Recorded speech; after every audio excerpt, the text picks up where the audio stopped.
자, 이번 시험 범위 염상섭의 현대소설 만세전 들어가겠습니다. 직전 보강용 영상이라서 좀 빠르게 할게요. 자, 만세전 이 소설 제목의 의미 문제 나올 수 있습니다. 우리가 1919년 3월 1일에 3.1절 만세운동이 일어났죠. 그래서 이 만세전은 3.1운동이 일어나기 바로 직전을 배경으로 하는 소설이기 때문에 자, 1918년도를 배경으로 한 소설이다 해서 제목이 만세 이전이다 해서 만세전입니다. 이제 만세전이라는 제목의 뜻이 당시의 시대적 배경을 꽤 직접적으로 제시한 제목이다라고 하면 맞다고 하셔야겠죠? 직접적으로 만세 이전에 배경을 한 소설이다라는 게 제목이고, 만세전이 원래 첫 번째 그 소설이 처음 나왔을 때는 묘지라는 이름의 제목을 가지고 있었죠. 당시에 일제치하의 조선의 현실을 구더기가 들끓는 공동묘지다라고 그 말하는 소설의 내용이 있기 때문에 거기에서 차용해서 이제 묘지라는 제목이었는데 추후에 만세전으로 제목이 바뀌었습니다. 자, 작품은 시간적 배경이 3.1운동 직전임을 강조하는 소설의 제목이다. 자, 내신이기 때문에 먼저 외울 거 외우고 바로 본문 들어갈게요. 자, 염상섭이라는 이제 작가는 당시에 있는 현실을 굉장히 사실적으로 그리는 사실주의 작가로 유명하죠. 현대소설 꽤 소설이 길어요. 중편소설. 사실주의, 사실적, 비판적, 자기반성적. 이 자기반성이라는 것 좀 조심하셔야 되는데요. 우리가 알겠지만 이 만세전은 주인공 이인화의 이동 가정을 이제 보여주는 여로형 구조입니다. 여행하는 여행할 때요.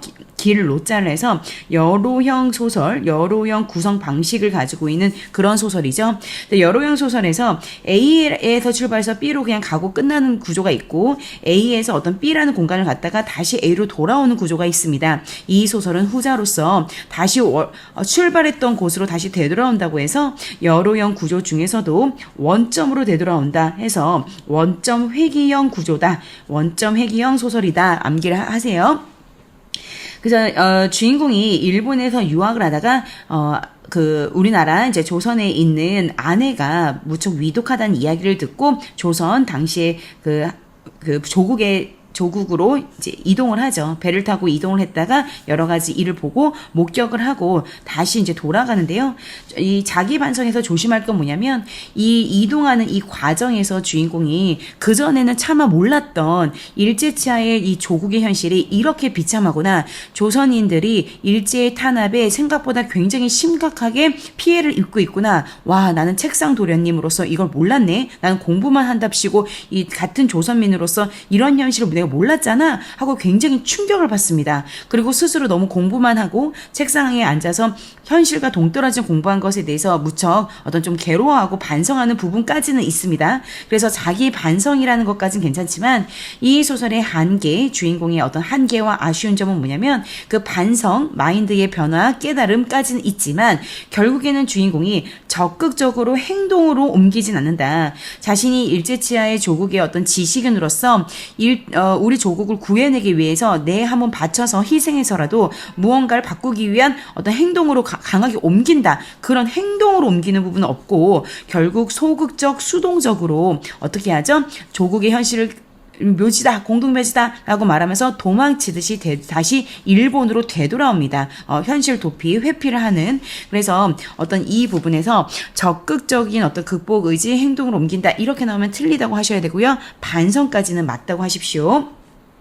자, 시간과 공간도 이제 두 군데가 나오겠죠. 일본을 배경을 한 것과 일본에서 조선으로 이동하는 그 과정과 조선으로 왔을 때의 그 모습. 우리 교과서 부분은 위기 부분이기 때문에 이동하는 과정과 조선을 배경으로 합니다. 자, 주제 같은 경우는 일본 식민 지배의 폭력성에 대한 비판과 식민지 조선 지식인의 자기 성찰이라고 하고요. 특징은 이게 1인칭 주인공 시점인데요. 1인칭 주인공 시점이 뭐죠? 소설 안에 등장하는 등장인물이자 주인공이 자신이 이제 이야기를 쭉 이끌어가는 거죠. 그래서 내가 라는 말이 나옵니다. 1인칭이기 때문에 여러 명의 등장인물 중에 하필이면 주인공이 이야기를 이끌어가죠. 서술자가 곧 주인공이고 이런 말들이 나오죠. 그래서 1인칭 주인공 시점의 가장 큰 특징은 뭐냐면 주인공이 자기가 자기 얘기하기 때문에 자신의 내면 심리를 그 어떤 시점보다도 되게 자세하게 섬세하게 잘 제시할 수 있다. 신뢰롭게 독자에게 자신의 내면과 심리를 제시를 할 수 있는 건 주인공 시점의 특징인데요. 이 소설은 자신의 내면도 자세히 이야기를 하지만 어떤 특징도 있냐면 마치 관찰자 시점처럼 서술자인 내가 다른 등장인물들을 관찰하는 내용도 상당히 많고 자기 눈에 비친 당시의 조선의 현실, 배안의 모습 이런 것들을 관찰하는 부분이 상당히 많은 이른진 주인공 시점입니다. 그거 좀 알고 계세요. 자, 그래서 주인공이 겪은 길 보고 들은 것 또는 이런 것들 사실적으로 그려내고 있다. 관찰이 있다. 주인공의 반성적인 성찰이 뚜렷하게 보인다. 하지만 행동에 옮기진 않는다.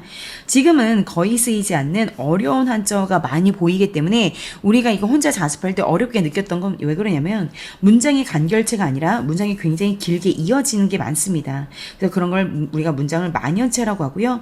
만연체뿐 아니라 중간중간에 요즘에 잘 쓰지 않는 무슨 어가 많다? 한자어 가 많다. 이게 표현 기법, 표현상의 특징입니다. 자, 그래서 우리 교과서 부분은 위기 1, 2의 부분이기 때문에 앞부분이 생략된 걸 알고는 계셔야 돼요. 앞부분의 줄거리는 일본에 유학 중인 내가 조선에 있는 아내가 위독하는 전보를 받고 귀국길에 오른다. 나는 도쿄에서 기차로 시모선 새끼까지 와서 관부연락선, 당시의 시대적 배경을 알려주는 단어인데요. 요즘에는 이런 이름의 배가 없잖아. 관부연락선은 이렇게 일본이 있고 이제 우리나라가 이렇게 있으면 동경에서 시모노세키로 와야지 이 시모노세키라는 곳에서 부산으로 가는 우리나라 이제 부산으로 일본에서 이제 부산으로 가는 여기로 왔다 갔다 하는 배 이름이 관부 연락선입니다. 일본에 있는 사람이 우리나라로 오려면 항상 이 관부 연락선을 타고 부산으로 온 다음에 그 다음에 서울을 가든 어딜 갈 수가 있는 거거든요. 자, 관부 연락선에 올라 배 안에 목욕탕 조심하셔야 되는 게 이제 아래에 있는 이 본문의 내용이 목욕탕 안에 있는 욕탕 안에 앉아서 이제 일어나는 일을 관찰하는 건데요.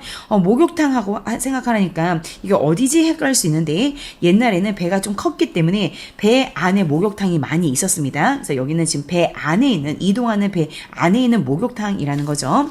자, 그래서 이제 여기가 배 안에 목욕탕에 이렇게 욕탕이 이렇게 있으면요. 이제 욕탕에 사람들이 이제 들어가서 반신욕을 하고 있어.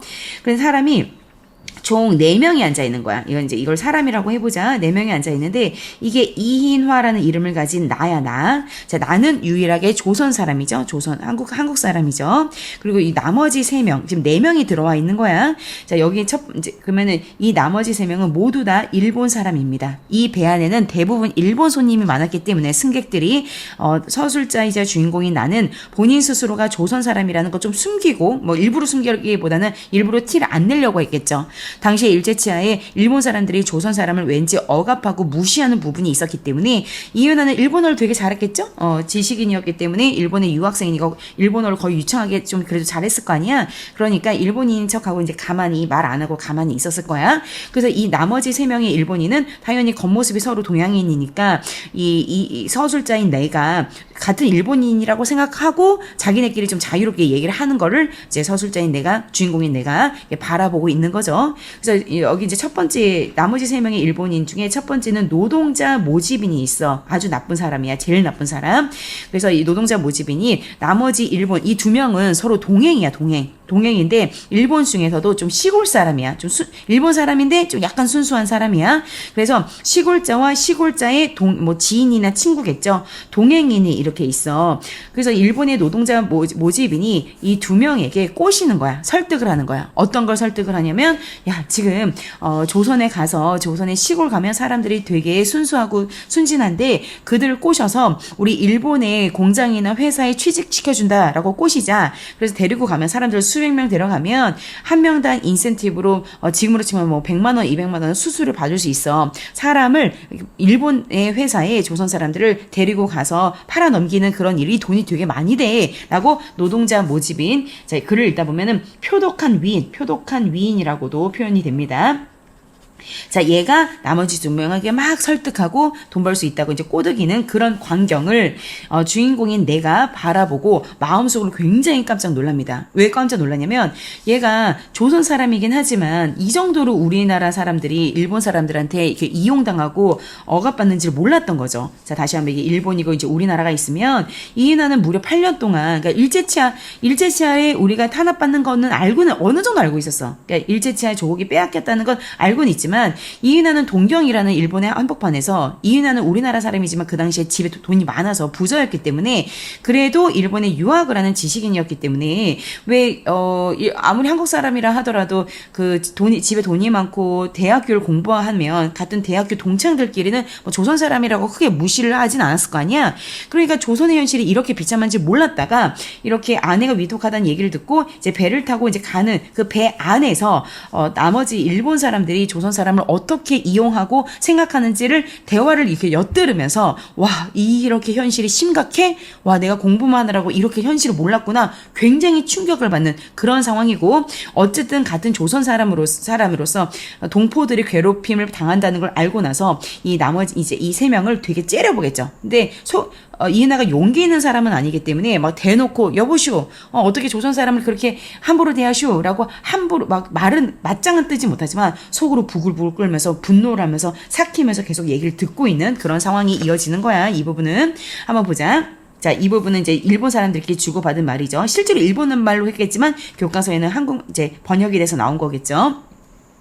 아니 그래 그 훌륭한 직업이 무엇인데 무엇이에요 했더니 이번에 이제 시골자의 동행 친구인 듯한 사람이 듣고 있다가 욕탕에서 일어나면서 물어봤다. 자, 그자 아까 제일 나쁜 놈 일본 사람 중에 노동자 모집인 물속에 일어나서 수건을 등 뒤로 탁 넘겨서 가로잡고 문지르며 한번 욕실을 자 요거 애들이 많이 물어보거든. 욕실을 이렇게 둘러보면서 얘기했다는 것은 두 가지 이유가 있어.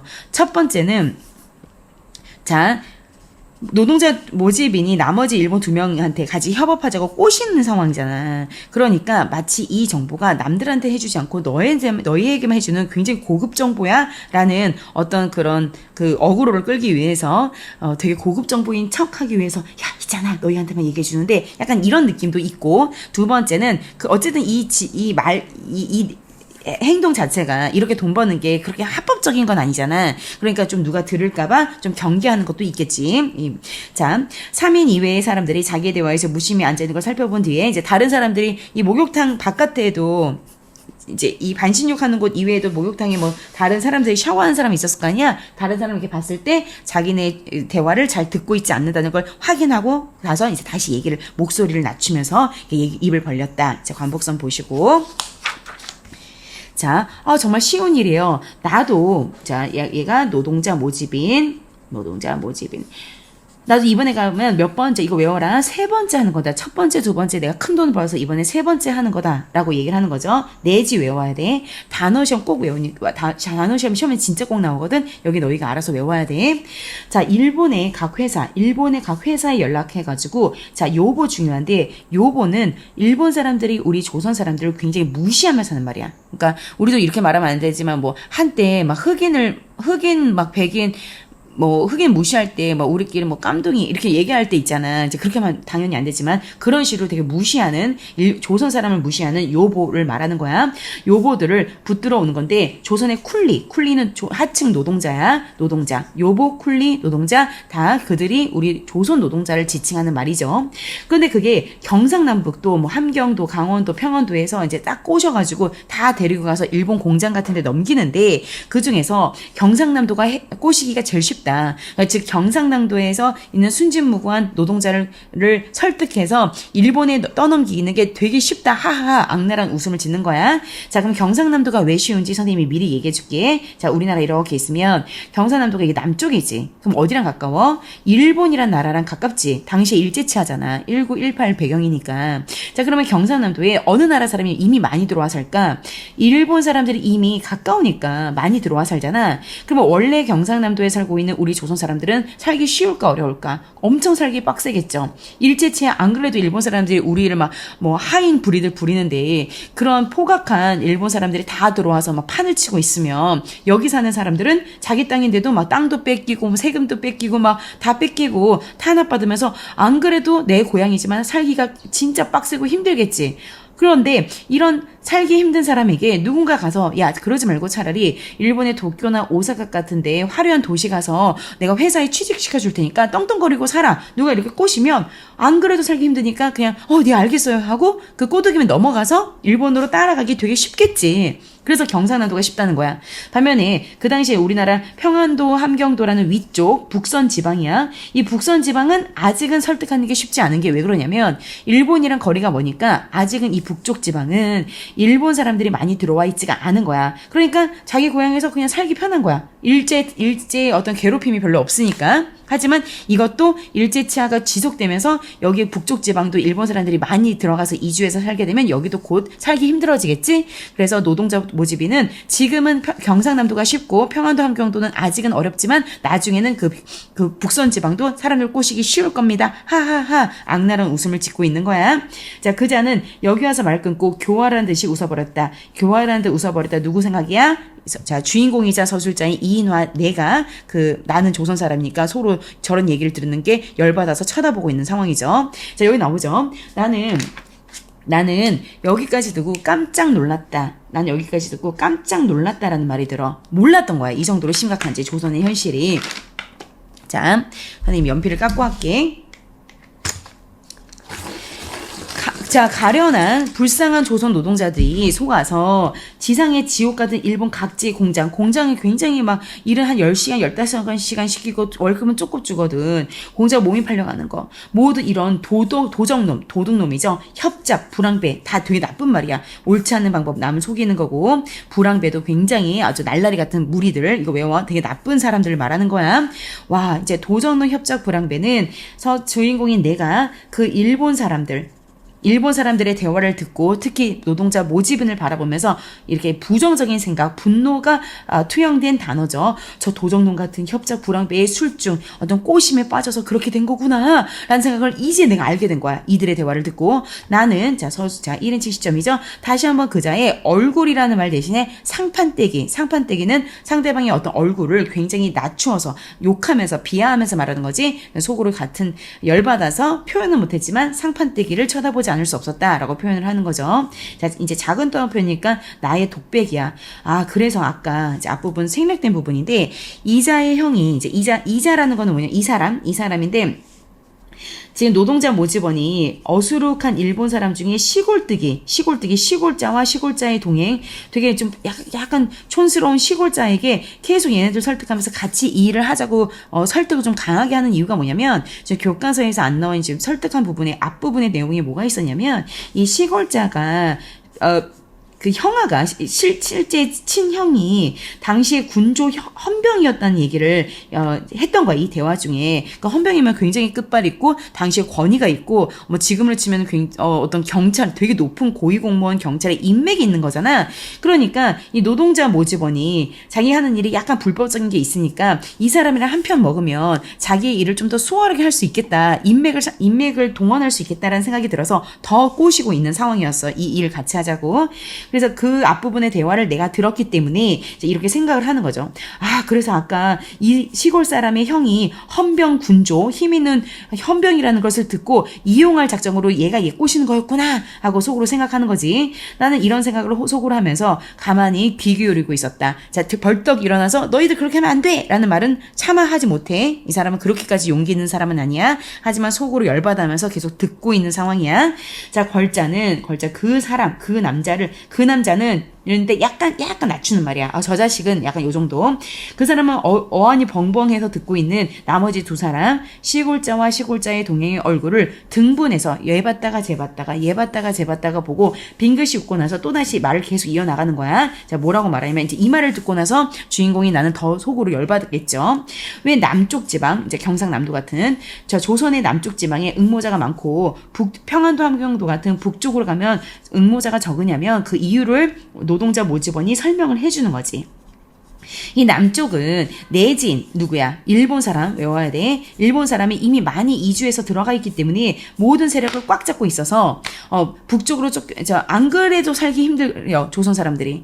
그러니까 북쪽으로 막 저기 뭐 러시아나 만주 이런 데를 북쪽으로 쫓겨가거나 만주로 가거나 차라리 남쪽으로 현해탄 저 대만으로 가거나 이렇게 뿔뿔이 유랑하는. 그러니까 이것도 되게 중요한 게 뭐냐면 이 부분을 봤을 때 당시에 우리나라 일제치하의 조선 사람들이 어떤 소중한 고향을 잃고 일제의 탄압 때문에 뿔뿔이 흩어지는 걸 유랑이라고 하거든. 유랑하고 방랑하는 사람들이 많았음을 여기서 좀 암시하고 있죠. 두 가지 중에 한 가지밖에 없는데 누구나 그늘보다 양지가 좋으니까 자 재미 1년 12달 죽도록 농사를 지어봤자 누가? 조선 사람들이 1년 내내 농사를 죽어라 지어봤자 굶주린 배를 불리기든 고사하고 반년 정도 썩은 강내기나 씨래기로 겨우 먹는데 겨우 먹는다는 거야. 그러면 어떻게 몸이 붓는 증상, 몸도 별로 안 좋겠지. 그래서 돼질 지경, 죽을 지경이라는 거야.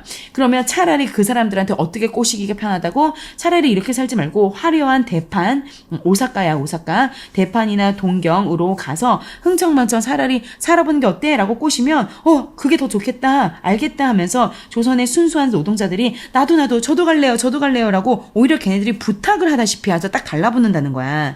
그러나 북쪽 지방은 아까 설명한 거지 선생님이 인구도 일단 적고 데려올 인구 자체도 많지 않고 아직은 아까 말했던 거 뭐야? 이 북쪽 지방은 일본이랑 나라 거리가 좀 멀어서 일본 사람들이 아직 들어가는 비율이 되게 적어. 그러면 그냥 자기 고향에서 먹을 게 많지 않더라도 그냥 마음 편하게 사는 사람이 많을 거 아니야. 그러니까 이 사람들한테 일본 가자고 하면 꼬시기 쉬울까 어려울까? 그건 좀 어렵겠지. 자, 아직 우리의 내지인의 세력이 여기까지 미치지 못하니까 비교적 그놈들 평안히 살지만 자, 어쨌든 그것도 미국에 많이 나와. 얼마 오래 지나지 않아. 자, 미국에 뭐라고? 자, 이 북쪽 지방도 얼마 오래 지나지 않아서 이 남쪽 지방과 똑같아질걸요? 일본 사람들이 지금 어차피 북쪽 지방까지 싹 이주해서 다 꽉 잡을 거야. 조선의 전국을 일본 사람들이 다 확 휘어잡을 거야. 그러면 북쪽 지방도 조금 있으면 살기 힘들다 하면서 일본 가자 하면은 차라리 일본 갈래요.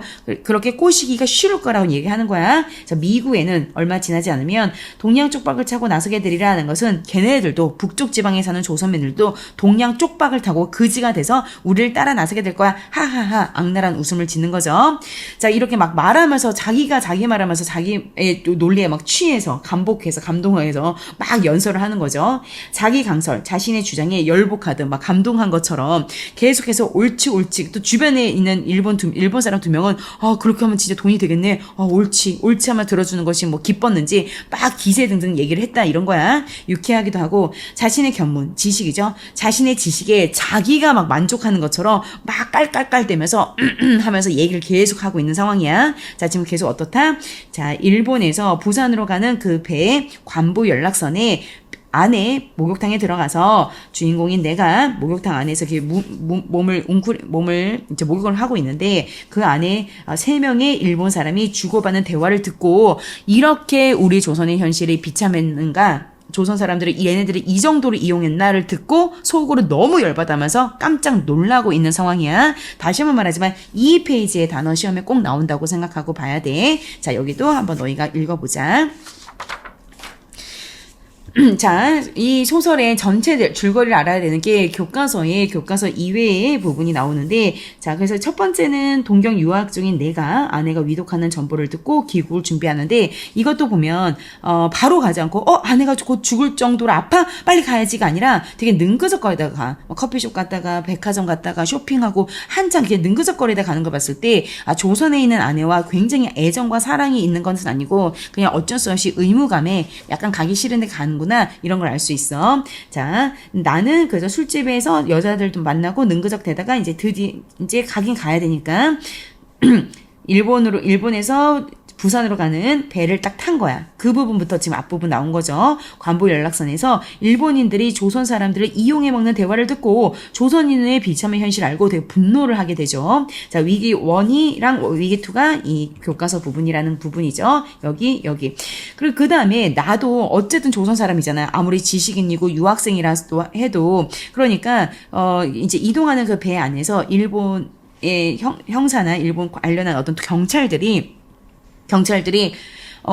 내가 조선의 학생이다 보니까 독립운동가 아니야? 사회주의 운동가 아니야? 라는 거 의심을 하고 되게 부당하게 막 소지품 검사를 하고 막 그래 검열을 해버려. 그때 다시 한번 두 번째 너무 수치심을 느끼면서 막 눈물이 나. 자, 그 목욕탕에서 조선인의 비참한 현실을 알고 분노를 하고, 자, 두 번째는 자기 자체가 막 검열을 막 함부로 당하거든. 수치심과 분노를 또 느끼는 부분이야. 자, 그 다음에 부산에서 일단 서울로 가서 부산 도착한 다음에 서울로 가면서 조선의 현실이 생각보다 너무너무 비참한 걸 알게 돼서 거기서 정말 크게 깨닫고 분노를 하지만 마지막은 좀 아쉽게 소극적으로 끝나죠. 경성에서 결국 아내가 죽거든요. 결국 아내가 죽는데 나는 동경으로 돌아가는 여로에 다시 오르면서 다시 동경에서 그 조선으로 갔다가 다시 동경으로 돌아오는 여로형 구조 중에서 원점으로 되돌아와요. 원점 회귀형 구조다라는 거죠. 조선과 일본 이렇게 두 가지 배경이 나오겠죠. 자, 계속 이어서 한번 해볼게요. 그래, 그렇게 사람을 모집해가면 돈이 얼마를 벌 수 있나요? 라고 이제 촌뜨기가 시골 사람이죠. 시골에서 온 사람. 촌뜨기 시골자가 조선 사람이다, 한국 사람이다 라고 함정 나올 때 있는데 아니야, 일본 사람이야, 걔네들은. 침을 흘리면 물는 게 자기도 돈을 많이 벌고 싶어서 이런 거죠. 그러니까 노동자 모집인 제일 나쁜 놈, 노동자 모집인이 막 또 꼬시면서 얘기를 하는 거죠. 아유, 얼마가 뭐요? 여비도 있지, 일당도 있지. 게다가 한 사람 꼬셔서 데려가잖아요. 1원 내지 2원의 수수료. 그러니까 지금으로 치면 100만 원에서 200만 원이라는 한 사람당 어떤 소개비, 수수료를 받는다는 거야. 그럼 몇백 명 해가면 정말 큰 돈을 벌겠지. 그건 회사와 이해 종류가 같대 다르대 다르다. 그러니까 좀 쉬운 공장에 소개해주면 그건 한 50만 원만 받지만 아무도 가지 않으려는 탄광 같은 거 있잖아. 광산 이런 데 사람을 꼬셔서 데려가면 한 사람당 지금 돈으로 한 300만 원 정도 수수료를 받는다는 거야. 한번 읽어볼게. 예를 들면 방적회사의 여공, 방적회사에 일하는 여자 공장에서 일하는 직원 이런 거는 사실 일이 막 엄청 막 목숨 걸고 하는 일은 아니잖아. 거기는 임금, 월급도 싼 데다가 모직원의 수수료도 제일 값싸요. 한 명 소개해줘도 몇십만 원 정도밖에 못 받아요. 하지만 광부 있지. 탄광에서 일하는 거 아무도 힘들어서 안 가려고 하잖아. 그런데 사람들 소개해주잖아요. 지금 시세로 1원 50정, 한 150만 원 이렇게 한 사람당 수수료를 받을 수 있어. 예를 들면 지금 1000명을 맡아가지고 보구려. 상상을 해보자. 1000명을 그렇게 광산에 소개를 시켜준다고 생각하면 지금으로 치면 한 2, 3억 버는 거야. 한 2, 3개월 동안 여비나 일당 이런 거 다 경비 처리할 거 다 떼고 전부 다 제외하고서라도 1,300, 1억 3천, 1억 4천 이렇게 잘만 하면 2억 원 지금의 돈으로 2억 원은 간대 없을 것이니 2억 원은 충분하니 하하하 이제 조선인을 어떤 꼬셔가지고 좋은 곳에 회사에 취직해 준다고 꼬셔서 굉장히 일하기 힘든 목숨까지 앗아갈 수 있는 광산 같은데 소개를 해주고 자기는 큰 돈을 벌면 된다라고 얘기하는 거지.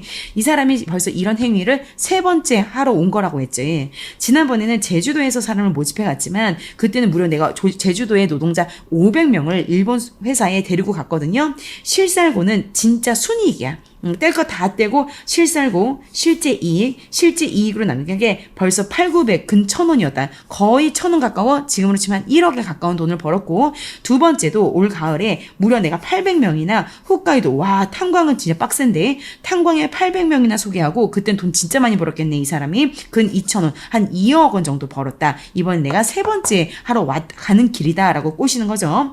이 노동자 모집원이라는 사람의 입에 침이 마르게 1,000원 2,000원 지금으로 치면 1억 원, 2억 원 신이 나서 목욕탕에서 이제 이런 얘기를 하면서 목욕탕에 나왔다. 그래서 조선 사람을 일본 사람들은 단지 돈벌이 수단으로 이제 여기고 있는 거죠. 예, 일편에 들어보지 못했던 1,000원, 2,000원, 1억, 2억 소리에 시골자들은 와 그렇게 쉽게 돈 벌 수 있다고 대박이다 하면서 이제 귀를 기울이고 있는 거야. 그중에 이제 장대한 동석의 큰 몸을 벌떡 일으켜 욕탕 안에 출렁 다시 집어넣으면서 만족한 듯이 또 다시 말로 붙였다. 그러니까 이제 목욕탕에 이제 오래 앉아 있는 게 힘드니까 일어났다가 그래도 너무 궁금하니까 또 다시 앉아서 저기요 또 질문이 있는데요. 막 계속 자기네도 돈 벌고 싶어서 질문을 하는 거죠. 그러면요 그 조선 농꾼들 조선에서 농사를 지었던 농민들을 그렇게 공장이나 회사에 소개시켜주면 공사를 잘해요? 농민이 농사를 지었던 사람을 소개해주는데 소개했을 때 실제로 일을 잘하나요? 라고 물어보는 거지. 자, 그랬더니 노동자 모집원이 뭐라고 말하냐면 야, 잘하고 못하는 건 내가 뭔 상관을 봐야 나는 그냥 돈만 받으면 끝이지 라고 돈만 받으면 된다는 어떤 무책임한 태도를 보이고 있지. 요보가 뭐지? 노동자를 비하하는 말. 요보는 말 잘 듣고 힘든 일도 잘하고 임금 월급 주는 건 되게 헐하다 값싸게 주면 되니까 되게 무시하는 표현이죠. 안성맞춤이지. 그냥 처음에 데려갈 때는 뭐라고 꼬신대. 처음에 막 힘든 일 한다 하면은 조선 사람도 안 갈 거 아니야. 그러니까 뭐라고 꼬시냐면 야 거기 일본 가면 월급도 많고 일은 들어 누워서 떡 먹기다. 누워서 떡 먹기다. 굉장히 일이 쉽다라고 꼬신다는 거죠. 가머니설, 달콤한 말로 다른 사람을 꼬실 때, 나쁜 뜻이야 이거. 가머니설, 달콤한 말로 다른 사람을 꼬실 때 하는 말이야. 푹 삶아 먹는다. 거짓말로 꼬셔놓는다 이런 뜻이야. 그래도 이제 일본으로 가려면 노잣돈 여행할 때 필요한 그 돈이 있을 거 아니야. 노자도 주고 처자식 뭐 아내나 아이들까지 데리고 가게 해주고 게다가 빚까지 갚아주는데 어떤 놈이라도 안 따라가겠어라고 하는 거죠. 빚까지 갚아주는 건 뭐냐면 그 당시에 이제 우리나라의 농민들이 일제치하 때 어떤 일이 있었냐면 뭐 농작 경지 정리 이런 것 때문에 땅들을 다 일본 사람들 뺏겼어. 그러니까 땅이 농사를 짓는 땅이 일본이 주인이고 본인들은 어떤 그 월급을 받으면서 소작농으로 대신 농사를 짓는 사람이 많았는데 이 소작농으로 일을 하다 보면 빚을 짓는 경우가 되게 많단 말이야. 일을 하면 할수록 빚을 짓는 경우가 되게 많아. 그래서 이미 우리나라 조선에서 농민으로서 빚이 있는데 이걸 꼬실 때 우선은 먼저 전차가 뭐야, 전차. 미리 땡겨 쓰는 거. 대출로 미리 땡겨서, 야, 일단 내가 돈 너 줄 테니까 너 가지고 있는 빚 다 갚아. 그리고 가서 돈을 벌어서, 일본에 가서 돈, 벌어서 갚어. 이렇게 하는 거죠. 그래서 빚까지 갚아주는 게 완벽하게 갚아주는 게 아니라 이 전차를 미리 땡겨서 주고 갚아주게 하는 거야. 그러면 일단 그 사람들은 이 사람들의 속셈을 모르니까 다 따라가겠죠. 안 따라 나갈 사람이 어디 있겠냐. 한번 따라 나서기만 하면 근데 이제 문제가 뭐냐면 이 전차가 조선 노동민들에게 굉장히 어떤 발목을 족쇄를 잡는 일이 되겠죠. 이 전차가 대출이라고 했지. 이렇게 해서 따라갔는데 딱 갔는데 말과 다르게 너무 일이 빡세. 막 이렇게 일하다가 죽을 것 같아. 그럼 저 다시 조선 고향으로 갈래요라고 해도 가지 못하는 게 이미 대출을 받아놨어. 이 대출을 다 받지 못하면 다 갚지 못하면 조선의 고향 땅으로 갈 수 없는 이러한 어떤 족쇄를 만들어 버린 거죠. 전차가 있는데 어떻게 다시 도망칠 수 있겠냐. 그야말로 도간에 든 쥐지. 자, 이거 나쁜 놈인 노동자 모집인이 이 조선 사람을 어떻게 이용해 먹는 거에 대해서 악랄하게 하는 것을 표현을 하고 있는 거죠. 일이 고되거나 품이 월급이 허락인 고사하고 굶어 돼진다고 해도 조선 사람들이 일본에 와서 막 탄광 같은 데 일하면서 굶어서 죽는다고 해도 별 수 있나? 지네가 뭐 따줄 수 있어? 하하하. 나는 그냥 넘기고 나서 내 돈 받고 돈만 받으면 끝이야. 거기서 죽든 말든 누가 알바야 쓰릴바야 하면서 무책임하고 악랄한 면모가 이렇게 드러나는 거지. 이 모든 일본 사람들끼리의 대화를 누가 듣고 있다? 주인공이자 서술자인 이인화인 내가 듣고 속으로 분노를 느끼고 있는 상황인 거죠. 벌써 부화가 되는 것처럼 득이만명하듯 득이양양하면서 모집 방법에 마치 비술, 무슨 몰래 전해주는 어떤 몰래 전해주는 술법처럼 비법처럼 막 얘기를 하고 있는 거야, 지네들끼리. 근데 나도 계속 이제 서로는 열받지만 계속 이 이야기를 끝까지 듣고 싶어서 앉아 있었죠. 나는 좀 더 들으려고 일부러 머뭇머뭇하게 계속 앉아 있었어. 승객이 다 올라탔는지. 이게 뭐냐면 이제 배가 출발 전에, 그러니까 배가 다 타고 나서 이제 출발 전에 이미 목욕탕에 들어왔나 봐. 계속 이제 뒤늦게 이 배를 타는 사람이 있을 거 아니야? 그러니까 승객이 이제 다 들어오면 목욕탕에 또 손님들이 많아질 거 아니야. 사람들이 많아졌다는 거야. 벼랑간 욕객이 뭐야? 목욕하러 들어온 손님들이 한 무리가 쫙 들어와서 그 다음에 이야기를 더 듣지 못했다는 거죠. 금시초문 좀 중요한 거야, 이 글에서. 왜냐면 저보다 얘는 뒤에서 자기 자신을 책상 도련님으로 하고 반성하는 표현이 나와. 와, 내가 조선 사람인데 이렇게 국내의 현실을 내가 몰랐구나. 이 정도로 심각했구나. 정말 처음 듣는 이야기였다. 일본 사람들이 우리나라 조선민을 이용해 먹는 게 금시초문의 이 무서운 이야기를 곰곰이 생각하며 몸을 이렇게 닦기 시작했다. 목욕탕이니까. 자, 그러면서 책상 도련님, 이거 누가 누구를 스스로 반성한다? 누가 누구를 디스하는 글이야? 내가 나의 과거의 지금까지의 삶을 내가 너무 책상에 앉아서 현실과 동떨어진 공부만 하고 있었구나에 대해서 나 스스로를 부정적으로 표현한 게 책상 도련님이야. 그때의 나로서는 이러한 일본 사람들의 이야기를 듣고 놀라지 않을 수 없었다. 되게 충격이었다. 자, 그러면서 자신을 반성하는 내용이 나와. 자, 이 주인공인 나는 뭐냐면 일본 유학생인데 전공이 뭐냐면 인문학을 공부해. 인문학. 그러니까 어떤 뭐 시나 소설을 읽고 쓰는 일을 하는 거야. 그 생각해봐. 얘가 이제 지금 생각하니까 조선의 사람들이 다 죽고 막 이렇게 억압받고 막 굶어 죽고 있는데 나는 막 시가 어떻고 소설이 어떻고 인생이 어떻고 이런 소크라테스가 어떻고 이런 얘기를 하고 있으니까 스스로가 되게 바보같이 느껴지는 거지. 읽어볼게. 내가 이제 내가 그동안 인생이 어떻고 인간성이 어떻고 사회가 어떻고 심심파파적으로 심심풀이로 탁상 공론이 뭐야? 탁상 위에서 하는 이론뿐 현실과 도움이 되지 않는, 현실에 도움이 되지 않는 탁상 공론에 불과한 공부를 했구나. 나는, 그러니까 얘 주인공이 나는 조선 사람인데 좀 집이 잘 살지. 그래서 일본에 유학할 수 있었던 거지. 내 아버지 아니면 내가 코빼기도 보지 못한 조상의 덕택으로 우리 집에 돈이 많아서 공부자는 얻어했다. 공부라도 좀 할 수 있었고 소설 몇 권이나 좀 읽었다고 하면서 내가 그동안 인생이니 자연이니 시, 소설 이런 얘기를 하고 있었구나. 내가 너무 배가 불러서, 내가 너무 차고 넘쳐서 포만의 비애를 호소했구나. 자, 이거 포만에 비해 포만이 배부른 거죠. 배부른데도 내가 불평불만을 하고 있었구나라는 거야. 실제 인생, 실제 사회의 이면의 이면, 실제 사회의 이면의 이면은 진짜 까고 깠을 때 진짜 세상의 진짜 모습, 진상의 진상, 진짜 세상의 모습은 나는 그동안 아무 관계도 없고 아무런 관심도 그동안 내가 없었구나. 나 진짜 나 병신이었구나. 이러는 거야. 그러고 보면 내가 지금 하는 거, 내가 1호부터 하려는 일, 그럼 내가 지금 이제 완전 현타가 오는 거야. 나 뭐지? 지금 현실은 조선 사람 다 죽어나가고 있는데 나 지금 문학 공부하고 실수고 이게 맞나? 라는 생각이, 이렇게 나의 지금 어떤 전공이나 내가 하는 공부에 대해서 의문과 불안을 느끼지 않을 수 없었다. 나 굉장히 충격받은 상황이야. 자, 그러면서 우리 조선 사람들, 힘든 조선 사람들 떠올리는 거지. 1년 12달 죽도록 애를 쓰고도 단년 썩은 씨래기로 목숨을 겨우 이어나가는 이 조선의 동포들, 그런 사람들 떠올리는 거죠. 참혹한 현실. 그런 말을 들을 때 나는 정말 이 정도인지 몰랐던 거야. 그래서 그 말을 들으면서도 저게 진짜 사실일까라는 의심까지 들어. 귀가 번쩍하였다. 그러면서 자기 과거 회상하는 거지. 나도 일본에 유학하러 가기 전에 8세, 9세까지는 한국의 시골에서 생활한 적이 있는데 시골 사람들이 한국의 시골에서 생활한 적이 있는데 저렇게 조선 사람들이 저 정도 비참한 현실을 난 본 적이 없는데 이상하다라는 생각도 하는 거야. 8, 9세까지는 부모의 고향인 충청도 시골에 자랐고 지금은 서울이지만 시골에 자랐고 그 후에 1년에 한두 번 시골에 발을 들여서 가끔 방문도 했지만 설마 그렇게까지 아까 그 일본 사람들이 얘기하는 것처럼 소작인 누구죠? 자, 일본 사람, 다른 사람의 땅의 주인의 땅을 빌려서 내가 월급을 받으면서 농사를 짓는 우리나라 농사꾼들, 이 소작인의 생활이 저렇게 참혹할 거라는 걸 나는 꿈에도 본 적이 없는데 이렇게 하면서 되게 계속 충격받고 있는 상황이야. 임은 임금, 돈이야 돈. 전차 중요하죠. 뒷날의 발돈을 미리 땡겨 쓰는 대출, 득이만며 막 득이양양한 거, 막 기세등등한 거, 심심파파, 소작인. 됐죠? 자, 그래서 이제 여기까지 이제 위기 1이야. 시를 짓는 것보다, 자, 이 부분이 좀 어렵지. 이 부분 막 100% 정확하게 자세하게 이렇게 해석을 굳이 안 해도 돼. 그래도 보자.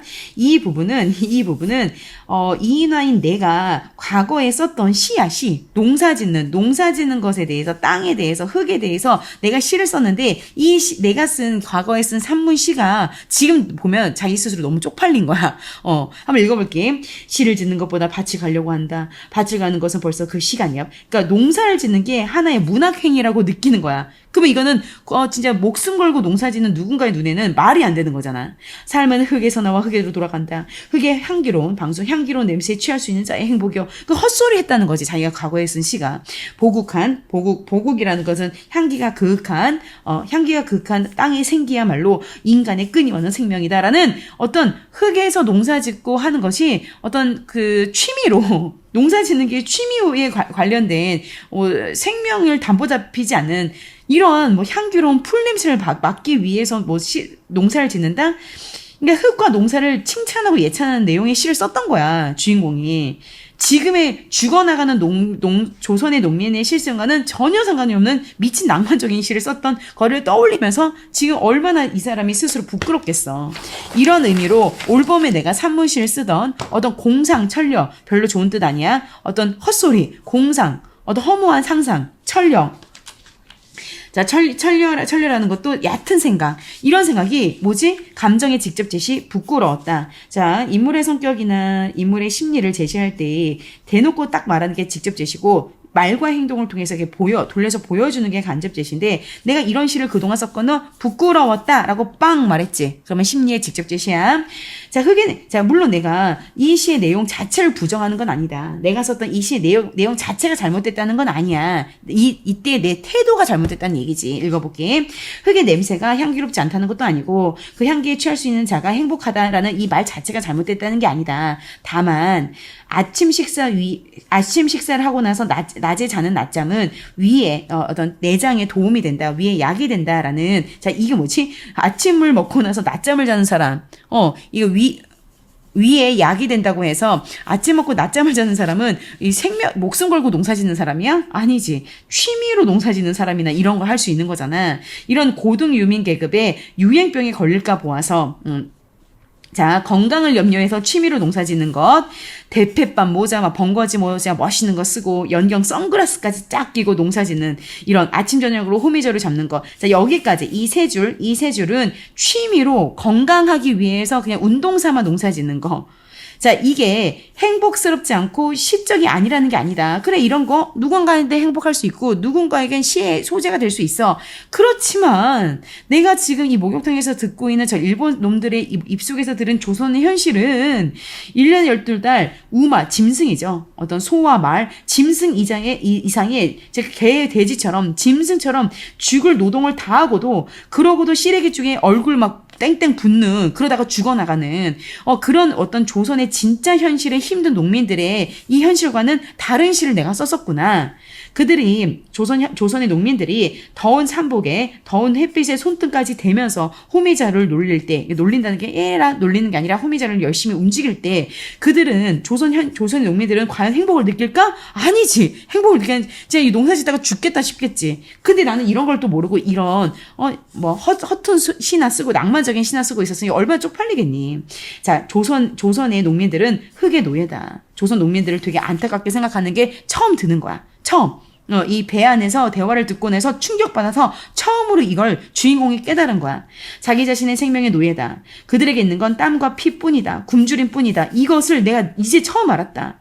그들이 어머니 뱃속에 태어나기 전에 벌써 확진돼. 그러니까 이게 뭐야? 조선의 농민들은 가난한데 이미 응애 엄마한테 태어날 때부터 가난하게 태어난 거지. 이미 결정된 거지. 이 고된 노동이 태어날 때부터.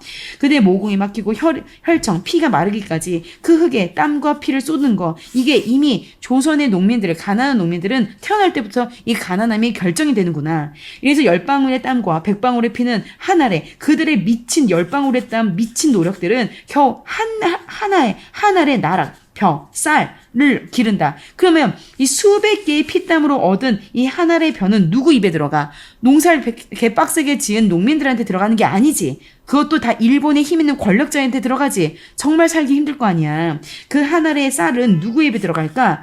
그에게 지불되는, 그리고 그렇게 개돼지처럼 일하면서 빡세게 일하면서 죽어나가기 직전까지 일하는 이들에 대해 보수, 월급, 그 일에 대한 어떤 보수, 이런 게 도대체 무엇일까? 제대로 가기나 할까? 굶주림, starving이죠. 굶주림만이 무엇보다 확실히 그가 받을 품삯이다, 월급이다, 점점점점. 이것을 내가 처음으로 그동안 공부만 하느라고 몰랐는데 깨달아서 너무너무 충격을 받는다라고 하는 거. 그래서 이제 여기까지가 위기 1이야. 자, 여기까지 뭐지? 위기 부분 중에서 일본에서 8년 동안 유학을 하느라 잘 몰랐던 주인공인 내가 아내의 전보를 받고 지금 이동하는 부산으로 가는 그 배 안에서 일본 사람들이 주고받는 대화를 보고 조선의 미친 참혹한 현실, 조선 농민들의 미친 힘든 상황을 처음으로 알게 돼서 충격을 받았다. 또한 두 번째는 자기가 그동안 낭만적인 시나 쓰고 앉아 있었던 스스로의 그런 탁상공론적인 이론 공부만 했던 스스로에 대해서 굉장히 부끄러움을 느끼는 부분까지 나온 거야. 자, 그 다음 위기 2로 들어가자. 나는 몸을 다 훔치고 옷을 입는 터전으로 나왔다라는 것은 이제 몸을 다 닦고 옷을 갈아입을 수 있는 그 공간으로 나왔대. 나는 들어오는 사람 복작되는 틈에서 불이 나게 양복까지를 이제 꿰매서 이게 이제 단추를 채우면서 서 있는데 어떤 보지 못한 친구, 이게 진짜 친구가 아니라 그냥 어떤 사람이야. 처음 보는 사람이 문을 반쯤 열고 모자를 쓴 채로 날 찾는 거야. 되게 황당한 안색으로 방을 휘 둘러보더니 실례합니다. 여기 이인화라는 사람 있습니까? 갑자기 처음 본 사람인데 이인화 내 이름을 부르는 거야. 깜짝 놀랐겠지. 네? 전데요? 제가 이인화인데요? 왜 그래요? 하고 나는 그 남자의 앞으로 가서 말을 했다. 그 남자는 한참 차에다가 겨우 만난 것이 반갑다는 듯이 너 이인화 여기 있었구나 하면서 빙글빙글 웃으면서 이제 나한테 막 오라고 명령 봐봐. 말투를 좀 봐야 돼. 그 상대방이 나에게 말을 할 때 말투가 약간 미세하게 변해. 처음에는 명령하도 막 소리쳐. 사람들이 있는데 빨리 나와. 빨리 나오세요. 빨리 나오세요. 이렇게 하는 거야. 자, 얘들아 이거 단어 진짜 봐야 된다. 여기 단어 다 봐야 돼. 연경. 고역, 힘든 일, 삼복, 더위, 나락은 벼, 쌀알. 그래서 학생복에 망토를 두른 체격이며 제 딴에는 유창하게 하는 일본의 말투를 쓰고 있지만 왜 우리 이런 거 있잖아. 아무리 유창하게 외국어를 해도 서로 저 사람 한국 사람이다 알 수 있잖아. 그러니까 겉으로도 굉장히 일본 사람처럼 옷을 입었고 자기 딴에는 되게 유창하게 일본어를 말하는 척을 하지만 나도 조선 사람이고 쟤도 조선 사람인 걸 서로 알아차린 거야. 자, 묻지 않아도 조선 사람이 분명하지만 그래도 일부러 굳이 일본어를 사용하고 오히려 자신의 본색이 조선 사람이라는 거, 한국 사람이라는 게 주변 사람한테 탄로날까봐 걱정하는 것처럼 침착하지 못한 행색을 보이면서 막 주변을 둘러보면서 주변 사람이 자기가 조선 사람이라는 걸 알게 되면 어떨까 이렇게 둘러보면서 나한테 빨리빨리 나오라고 하는 거야. 그러니까 이제 이인화 입장에서는 그 모습도 좀 웃긴데 저 사람 뭐지? 하는 거지. 뭔데 날 찾지? 나의 눈에는 더 수상쩍기도 하고 뭔가 근질근질 뭔가 노심초사 불안해 보이기도 한 거야. 그래서 나는 나의 성명과 나의 이름과 그 사람의 말투를 듣고 우리가 자 이게 이제 뭐냐면 여기에 얘네 둘만 있어? 아니지. 이게 배가 되게 크다니까. 이 배의 승객은 대부분 누구다? 오히려 일본 사람이야. 일본 사람. 조선 사람들 일반 서민들은 이 배를 잘 탈 일이 없겠지. 그나마 이인하가 어떤 유학생이고 볼 일이 있으니까 이 배를 탄 거지. 대부분 일본 사람인데 일제치하에서 일본 사람들은 조선 사람 굉장히 무시하기 때문에 뭐 같은 공간에 있으면 어떠한 안 좋은 일이 벌어질 수도 있고 뭐 괜히 맞을 수도 있고 그러니까 서로가 지금 조선 사람이라는 것을 노출하지 않기 위해서 서로가 조선 사람인데 나와 그 사람 그 처음 보는 남자 이 둘 다 한국 사람인데 일본어로 막 주고받는데 주변의 일본 사람들은 다 알까 모를까 알아차리겠지. 그잖아. 우리도 아무리 유창해서 일본 사람들끼리 너희 생각해봐. 우리가 어떤 사람이 지네가 다 일본 사람이다? 근데 한국말 막 자기네들끼리 굳이 해. 그럼 좀 이상하지 않겠냐? 그래서 한번 보자. 우리가 조선 사람이라는 걸 짐작한 여러 일인 일본 사람들은 나에게서 나 봤다가 그 사람 봤다. 나 갔다가 그 사람 봤다. 왔다 갔다 하는 거야. 말하자면 우리 두 사람은 그 일본 사람들한테 마치 무슨 공연에 연극하는 배우처럼 또는 앵무새처럼 보였겠지. 우스꽝스럽게 보였겠지. 일본 사람에서 희극, 어떤 웃긴 연극이야. 되게 웃긴 연극을 계속해서 연작은 연기하는 것처럼 무슨 희극, 코미디의 연기자처럼 말하는 앵무새가 막 앵무새가 사람 말 따라하는 것처럼 야, 저 사람들 조선 사람인 건 뻔한데 왜 지네들끼리 일본 말을 해요? 저 웃기네. 막 쳐다보고 있는 그런 느낌을 우리가 받은 거야.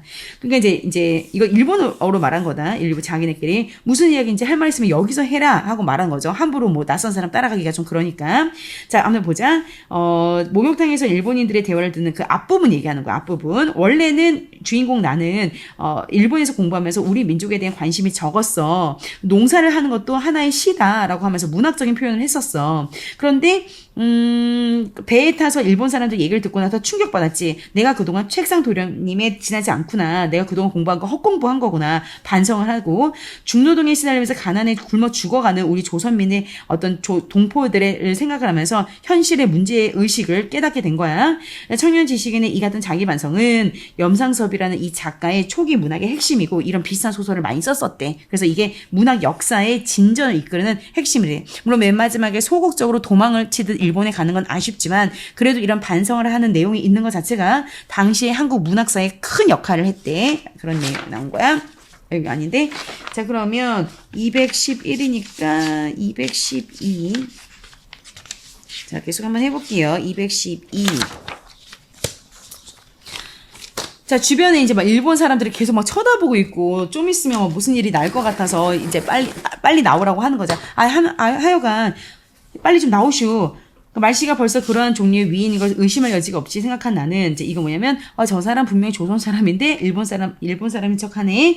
나는 그 언사 말과 행동이죠. 말과 행상이 굉장히 거만해. 아니 그렇잖아. 처음 보는 사람인데 자초지종도 말 안 하고 빨리 오세요. 빨리 오세요. 이렇게 거만하게 말하는 게 내 귀에 거슬리고 나도 불쾌한 말투로 말했다. 나도 솔직히 불쾌하잖아. 그럼 문 닫고 나가서 기다려. 내가 지금 옷 입고 있고 옷도 제대로 안 입었는데 문 닫고 나가서 기다려. 소리를 빽 질렀어. 나도 내 자리로 주선수 옷을 제대로 마지막까지 티셔츠까지 옷을 입은 거야. 근데 여러 사람 일본 사람이죠. 일본 사람들이 다 우리 째려보고 있어. 일본 사람들이 째려보고 있는 거야. 쟤네들 뭐지? 일본 사람인 줄 알았는데 뭐야? 조선 사람 아니야? 하고 우리를 막 이렇게 경계하고 있으니까 우리를 무시하는 듯한 그런 시선을 느낀 거야. 좀 무섭기도 했겠지.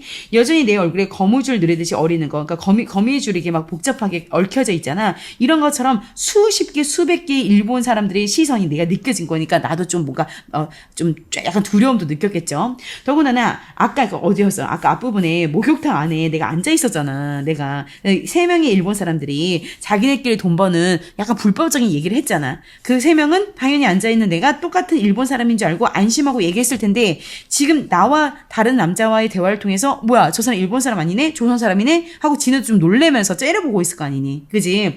더구나 아까 이야기했던 그 3명의 일본 사람은 힐끔힐끔 곁눈질하는 것이 분명했지만 나는 이제 좀 약간 두려워서 시선을 피했다. 어쨌든 이게 뭐야 이게 불쾌한 생각이 목구멍까지 치밀어 올랐다. 불쾌한 생각이 목구멍까지 치밀어 자 인물의 심리 직접 제시 간접 제시 직접 제시야 직접 제시. 어쩐지 근데 이 부분도 뭐냐면 어쩐지 기운이 줄고 어깨가 처지는 것 같았다. 이거 시험 포인트야. 얘가 지금 아무튼 이러나 저러나 주인공이 나는 되게 열받았어. 나를 조선 사람이 나를 이렇게 째려보는 일본 사람들도 정말 싫고 갑자기 자초지종도 말 안 하고 나한테 빨리 나오라고 말하는 처음 보는 저 남자도 정말 열받고 그래서 내가 진짜 열받아서 이거 뭐야 소리 지르고 싶었는데 그 용기가 안 나더래. 기운이 줄고 어깨가 축 처지는 것 같았다. 이게 뭐야? 조선인으로서 부당한 상황을 겪어도 제대로 대응하고 용기 있게 대응하지 못하는 것에 대한 무력감. 용기 없음 이런 부분이야. 이 사람이 막 용기 있진 않아. 자 옷을 다 입고 문 밖에 나오니까 아까 그 남자 있지 나한테 빨리 나오라고 했던 사람 그게 웅숭거리고 서서 이제 약간 이제 날씨가 지금 이게 겨울이야 배경이 그래서 추우니까 웅숭거리고 서서 날 기다리고 있다. 근데 아까는 빨리 나오시오 빨리 나오라니까 빨리 좀 나오시오라고 좀 거칠게 말했는데 이번에는 조금 그 태도가 누그러졌지. 내가 뭐 이렇게 갑자기 나오라고 해서 좀 미안하네요. 나하고 짐을 가지러 저리 갑시다. 갑자기 애원하듯이 말을 나한테 하는 그 모습이 아까는 되게 오만하고 고자세였는데 이번에는 일변이 뭐야? 일변 단어 외워야 돼. 일변 갑자기 달라지다. 아주 달라지다. 일변 갑자기 확 달라질 때 갑자기 변하다라는 뜻이야. 외워. 근데 이번에는 좀 저자세로 좀 부탁하는 말투로 바뀌었어. 이거 외워야 돼. 그래서 이제 나도 상대방이 좀 누그러지길래 이제 내가 물어본 거야. 근데 너 도대체 누군데 나보러 갑자기 오라 마라 하는 거야? 했더니 나는 무슨 경찰서에서 나왔어. 경찰이에요, 경찰. 잠깐 파출소로 가자. 경찰인데 일본 경찰들 아래에서 일하는 조선 사람이겠지? 그래서 자기의 직무도 명확하게 말하지 않고 덮어놓고 그냥 무작정 가자고 하는 것이 잘못된 일이잖아. 한편으로는 자기가 일본인인 척하는 것도 자기가 좀 부끄러웠겠지?